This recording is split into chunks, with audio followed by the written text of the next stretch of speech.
On vient de le voir, malgré les apparences, l'éventualité d'un retour des Nordiques semble plus envisageable qu'elle ne l'était il y a à peine un an. Sauf qu'on le dit, les montants sont astronomiques pour une ville de la taille de Québec, même si elle n'est plus aussi petite que ce qu'elle était. Est-ce qu'on en a les moyens? Puis finalement, ça rapporte quoi pour une ville, une équipe de hockey? On en discute avec Miguel Ouellette, qui est directeur des opérations et économiste pour l'Institut économique de Montréal et qui se dirige tranquillement vers un poste d'économiste en chef de notre émission. Monsieur Ouellette, bonjour. Rebonjour. Merci Excellente nouvelle, ça, d'ailleurs. Ben, super, j'apprécie beaucoup. Écoutez, je vais vraiment droit au but. Économiquement parlant, est-ce que c'est viable de ramener une équipe de la LNH à Québec?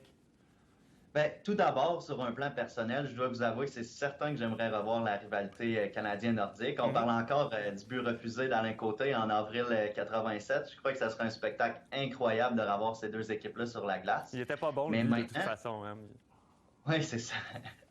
Mais maintenant, du point de vue économique, est-ce que le gouvernement devrait s'impliquer dans ce projet-là? Tu sais, quand on voit des équipes comme Las Vegas qui ont payé 500 millions de dollars US pour la franchise, Seattle 650 millions, ça fait près d'1 milliard de dollars en canadien.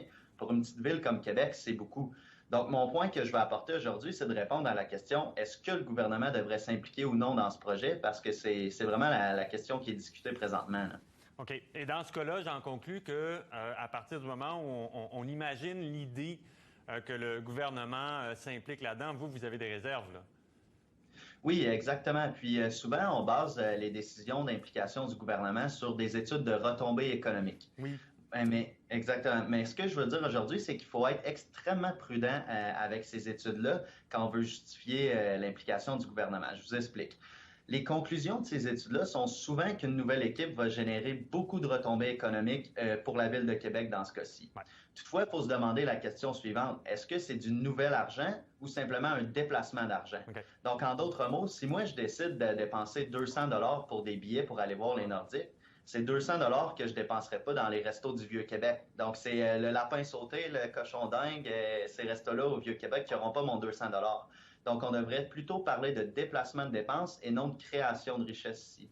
Puis, c'est un peu la raison pourquoi je crois que les analyses de retombées économiques sont souvent un peu tirées par les cheveux, que le gouvernement ne devrait pas tomber dans le panneau, là. Okay. Et si on se dit, par exemple, bon, c'est sûr que là, comme à peu près n'importe quelle ville, l'industrie sportive est souvent, je dirais, ne serait-ce qu'avantagée par des avantages fiscaux et compagnie, là. Mais mettons qu'on sort la volonté du gouvernement de se mêler de ça.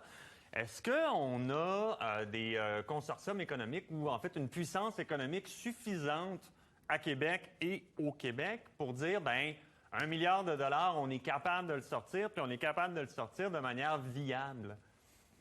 Bien, en fait, c'est sûr qu'à Québec, je crois qu'il y a un marché pour ça. Hein? Les gens mangent du hockey, ouais. Comme le disait d'ailleurs votre invité précédent. Par contre, la question qui demeure, c'est est-ce qu'il va y avoir des investisseurs privés? Parce que là, c'est la meilleure façon de voir si un projet est rentable. Ouais. S'il n'y a aucune personne qui veut mettre son argent là-dedans, mais ça nous dit non, le projet sera pas rentable. Parce qu'il y en a des riches au Québec, puis il y a une belle communauté d'affaires aussi, là. Donc, c'est pas l'argent qui manque, c'est la volonté maintenant de savoir est-ce que le projet va être rentable. Puis comme je vous dis, la meilleure façon de voir ça, c'est s'il y a des investisseurs ou non. OK. Un des problèmes qu'on a avec ces grandes franchises qui font essentiellement leurs affaires, je dirais, dans un monde américain, là, c'est que leurs revenus sont en dollars canadiens, mettons dans le cas de Montréal, dans le cas d'Ottawa, ça serait le cas de Québec, alors que les dépenses sont en dollars américains. Fait qu'en partant, le taux de change a une incidence assez importante sur l'assiette de revenus, voire de profit de ces entreprises-là. Est-ce que dans les conditions actuelles, le taux de change est un problème véritable et un véritable frein à un retour des Nordiques ou pas tant que ça? Bien, je crois que ça peut être un certain problème. Du moins, c'est une variable qu'il faut prendre en considération. Puis surtout, je crois que présentement, c'est vraiment pas le bon moment de parler du retour des Nordiques avec la pandémie actuelle. Bon. Ça, je pense que c'est pas une surprise. Mais justement, les stades, c'est ce qui est payant pour une équipe de la Ligue nationale, vendre des tickets. Puis si présentement, on peut pas le faire, ben là, ça devient un problème. Donc, c'est sûr que dans l'étude économique des investisseurs privés, c'est sûr qu'ils doivent prendre en compte le fait de la pandémie actuelle, puis comment ça va changer le monde du hockey par la suite. Parce qu'on le sait, au Québec, si c'était un monde normal, il y aurait des gens pour remplir le stade, selon moi. Mais maintenant, avec la pandémie, est-ce qu'il va en avoir moins? Comment ça va changer ce marché-là? Donc ça, c'est une question que pas seulement les entreprises dans le secteur sportif, mais les entreprises en général doivent se poser.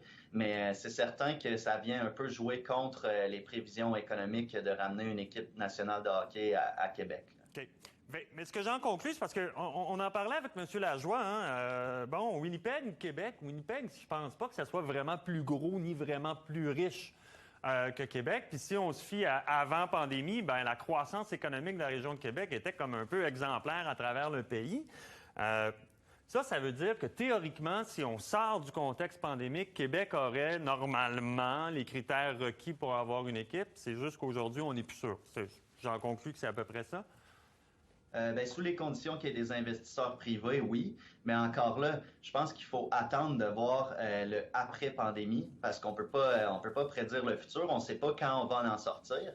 Donc, si les investisseurs mettent leur argent tout de suite dans ce projet-là, ça se peut que ça crée des problèmes. Est-ce qu'on va en sortir dans 2-3 mois avec le vaccin potentiel ou est-ce qu'on va en sortir dans 1 an ou 2? C'est dur à difficile. Je crois qu'en ce moment, c'est sûr qu'il y a aussi le fait que peut-être que l'équipe va être un peu moins chère à cause de la pandémie, comme les actions présentement en bourse qui sont un peu moins chères, mais tout dépend des prévisions économiques, ça c'est certain, mais je suis d'accord avec vous que Québec faisait bonne figure en matière d'économie avant la pandémie. Là. Bon, bien, M. Ouellet, je vous remercie beaucoup encore une fois d'avoir participé à l'émission. Là, vous assombrissez un petit peu mon rêve, mais je vous en tiens pas rigueur. On vous réinvite bientôt. Merci beaucoup de votre présence. C'est toujours très apprécié. J'espère que vous considérez toujours mon poste d'économiste en chef malgré ça. Là. Absolument. Excellent. Bonne journée. Merci. Bonne journée. Au plaisir.